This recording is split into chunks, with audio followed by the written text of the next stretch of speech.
Nos acompaña Luis Stefanelli, quien es integrante, diputado de la Asamblea Nacional, quien es integrante de la Comisión de Energía y Petróleo, precisamente del Poder Legislativo venezolano. Luis, muchas gracias, bienvenido por compartir con nosotros en la mañana de hoy. Bueno, hay muchos temas. La economía venezolana está en un apreciable desajuste, en una apreciable desorganización y anarquía en algunos casos. El tema petrolero es muy importante, la situación venezolana, la declinación de PDVSA, las cifras que se conocen del exterior sobre la producción nacional, lo que pueda recibir Venezuela aún con el aumento de los precios del petróleo, pero eso no se está reflejando, digamos, en lo que es el orden y la dinámica que necesariamente tendría que tener una economía, ¿no? Bueno, la economía venezolana, que es muy dependiente, por supuesto, del petróleo, está en el peor momento. Yo pienso que si hablamos en términos de décadas, de un siglo, porque desde que comenzó la explotación petrolera en Venezuela, el Sumaque 1, nunca se había vivido una situación tan grave en la industria petrolera. Nosotros tenemos ahorita, por darte un ejemplo, el circuito refinador venezolano, que tiene capacidad de refinar 1.300.000 barriles, no está refinando ni llega a 200.000 barriles al mes. No producimos gasolina de hace varios años, gasolina terminada. Solamente producimos una parte de la gasolina que se consume, las bases, para después mezclarla con los alquilatos, MTBs, etcétera, etcétera, que se importan del exterior. Y una parte de la gasolina se importa totalmente manufacturada en el exterior.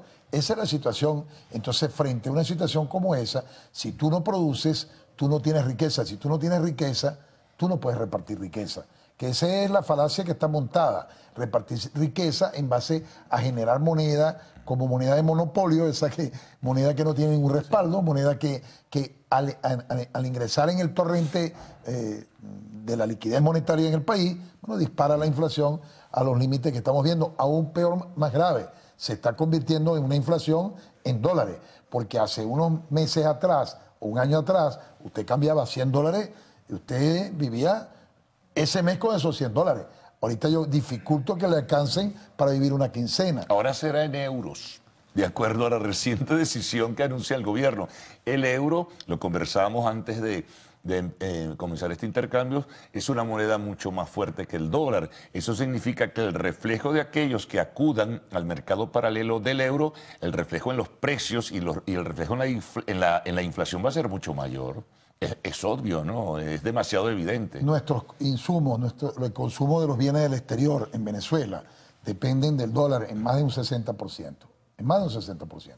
Al obligar a las empresas a primero comprar euros para colocarlos en una cuenta en euros y después transar en dólares, ya hay una operación cambiaria adicional que significa mayores gastos para la empresa. Total que al final esto va a ser todavía más grave, el problema económico y el problema de la inflación. Claro, porque eso va a tener al final de cuentas, Luis, una expresión en el precio final del producto. Totalmente. Porque tú no tienes acceso a la tasa de ICON. El gobierno dice que el referente en este nuevo esquema que se establece va a ser la tasa de ICON. Bueno, la tasa de ICON del euro está en 73, mientras el mercado paralelo del euro estaba hace 2 días en 206 y no todo el mundo tiene acceso al ICON. ¿A dónde va entonces? Al mercado paralelo del euro. El mercado paralelo del dólar está en 160, algo así, desorganizado, anárquico, especulativo, pero está ahí. Entonces imagínate la diferencia entre un mercado paralelo de dólar y un mercado paralelo del euro. Bueno, y lo que produce es lo que generalmente ha producido este tipo de situaciones,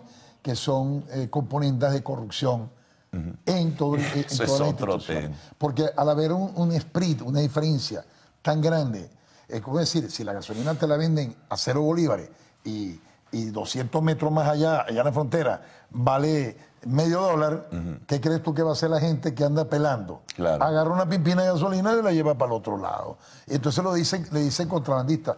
Contrabandistas son aquellos que, montando circuitos con la Guardia Nacional, transportan gandolas a través de la frontera. Ayer tuvimos un debate, anteayer, el martes, un debate en la Asamblea Nacional sobre el tema de la escasez de la gasolina, que no es tal en la región central, pero en los estados fronterizos es muy grave. Y es muy grave ¿por qué? Por los controles. No, es muy grave porque la cuota que se le asigna en esos estados no termina yendo a los consumidores, sino que en una gran medida se contrabandea. ¿Y quién la contrabandea? No, te iba a preguntar sobre el tema, es decir, que a pesar de acuerdo a la información que ustedes manejan, de las medidas o los anuncios que hace el gobierno de corregir la situación y establecer, digamos, barreras para que no siga exportándose o contrabandeándose la gasolina, esto sigue igual.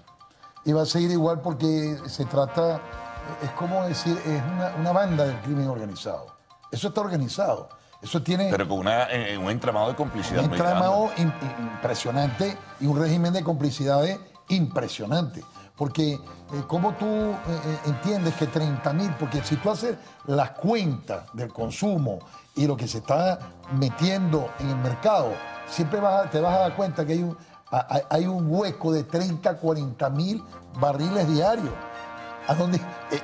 Eso no se puede contrabandear, eso no es un anillo que te lo metes en el bolsillo. No son gandolas y gandolas y gandolas, barcos y barcos, que en algunos casos, inclusive de las instalaciones petroleras, han sacado producto de sin referenciarlo por la información. Hubo un famoso caso en Paraguaná que inclusive fue público y que intervino el gobierno, donde se había demostrado buques completos de gasoil que se habían contrabandeado. Bueno, vamos a hacer una pausa, Luis, y regresaremos enseguida para seguir conversando con Luis Stefanelli, diputado de la Asamblea Nacional, integrante de la Comisión de Energía y Petróleo.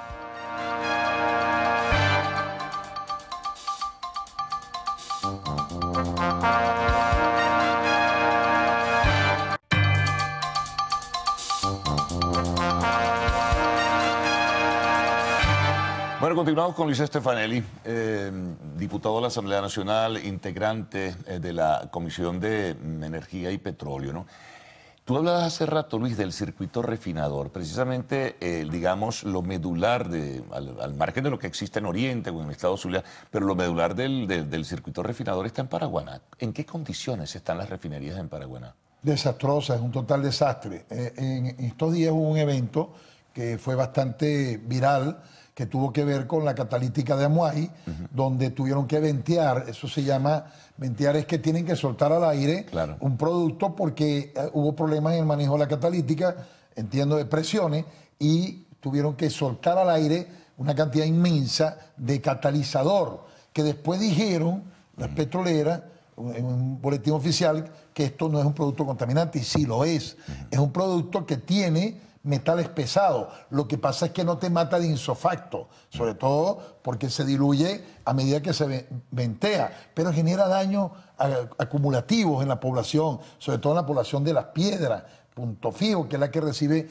Yo estuve el día sábado después que ocurrió ese evento y todos ellos me dijeron que habían tragado gases de esa naturaleza, y creo que es un acto irresponsable. Usted ve los mechurrios de las dos petroleras en Paraguaná, el CRP, la refinería más grande, al menos de este hemisferio, de este continente, y es una de las 3 más grandes del mundo. Tiene la capacidad de refinar hasta casi 1 millón de barriles diarios. Y usted ve los mechurrios, que es la prueba de la salud de una refinería, según me han enseñado muchos expertos, y usted ve toneladas de humo negro saliendo por esos mechurrios, contaminando y violando todas las normas ambientales internacionales y nacionales. Esas toneladas de humo negro indica que no está funcionando bien la refinería, que están quemando las oleofinas, que no tienen capacidad la refinación es un proceso continuo, y cuando se corta en uno de ellos, lo que hacen es derivar al mechurrio porque no pueden almacenarlo. Ahora, me imagino... Es un desastre total. O sea, y la autoridad, o los técnicos, o los responsables, o los gerentes de PDVSA, no entienden, conocen o desconocen o no quieren asumir la responsabilidad de la situación. Bueno, porque había un proceso... Es que uno escucha tantas informaciones cruzadas sobre el estado de deterioro de la industria petrolera venezolana que uno se alarma, ¿no? Bueno, pues que es alarmante, porque se ha perdido toda...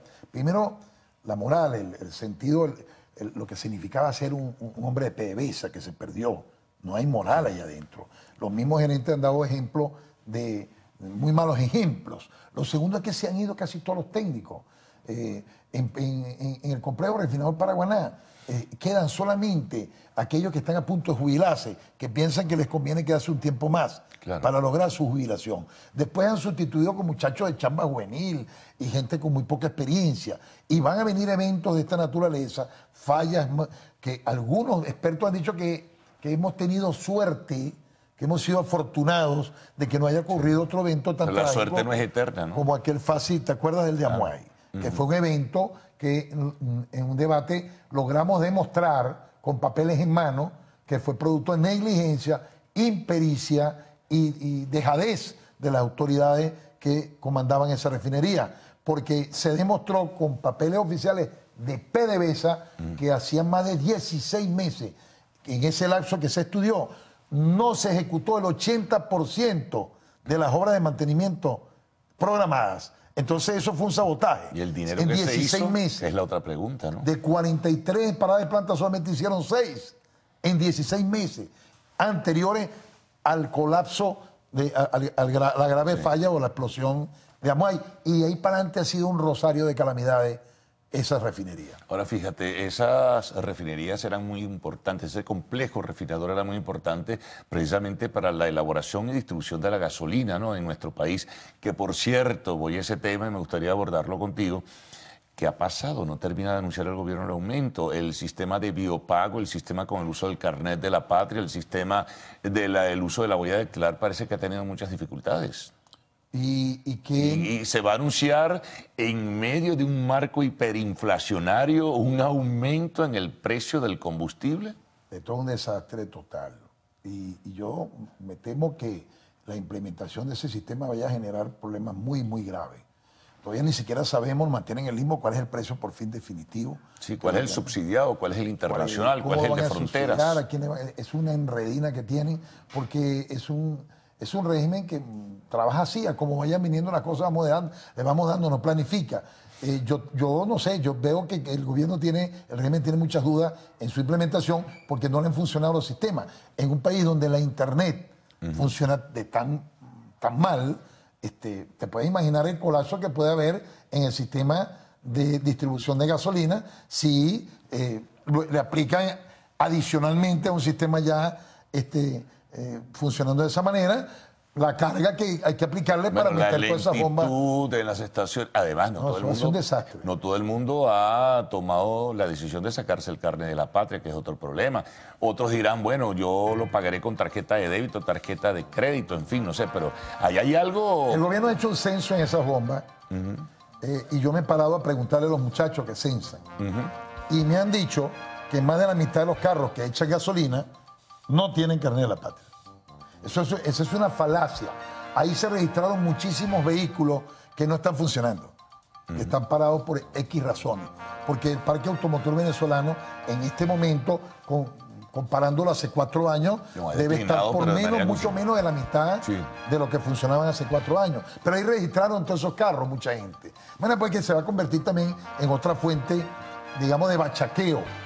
Probablemente con el uso de este sistema. Lo lógico y es el llamado a que revisen. La gasolina hay que aumentarla, sí, ¿quién va a decir que no? Pero ¿en qué términos? Pero no en esos términos. No me vas a cobrar lo que no me cobraste durante 20 años, me lo vas a querer cobrar de la noche a la mañana. Pongan un precio referencial, cada 3 meses vayan ajustando, hasta que tú en un proceso de un par de años ajustas y llevas la economía sana poco a poco y la gente se adapta y asume y puede asumirlo. Pero esto de que te quieran cobrar, como dicen, 40 bolívares, 1 litro de gasolina, bueno, eso va a ser un desastre. Yo me temo que en las bombas van a haber muchos problemas de todo tipo. De hecho, al parecer ya se están presentando. Bueno, Luis, te agradezco muchísimo el que hayas estado con nosotros. Rapidito, porque me permite un llamado de alerta de la gravísima situación que se vive en Paraguaná, donde hay un pueblo que está luchando enormemente, que tú lo único que ves son gente con pimpinas vacías en la calle, deambulando, buscando 5 litros de agua, donde la ciudad de Punto Fijo hace más de 70 días no recibe agua por tubería, y donde el gobernador Clark, que no vive en Falcón, que se la pasa en Caracas, va de vacaciones a Falcón, anuncia 3 veces una emergencia sobre la emergencia sobre la emergencia. Paraguaná se muere de sed. Es extraordinariamente grave lo que está pasando, aparte de los apagones, aparte de todas las otras cosas y graves asuntos que vive la península. Es un llamado de solidaridad con la península de Paraguaná y sus habitantes. Muy bien. Gracias. Luis Estefanelli, miembro de la Comisión de Energía y Petróleo de la Asamblea Nacional, diputado para más detalles. Bueno, hacemos una pausa. Al regreso, arte y espectáculos en Lo Actual.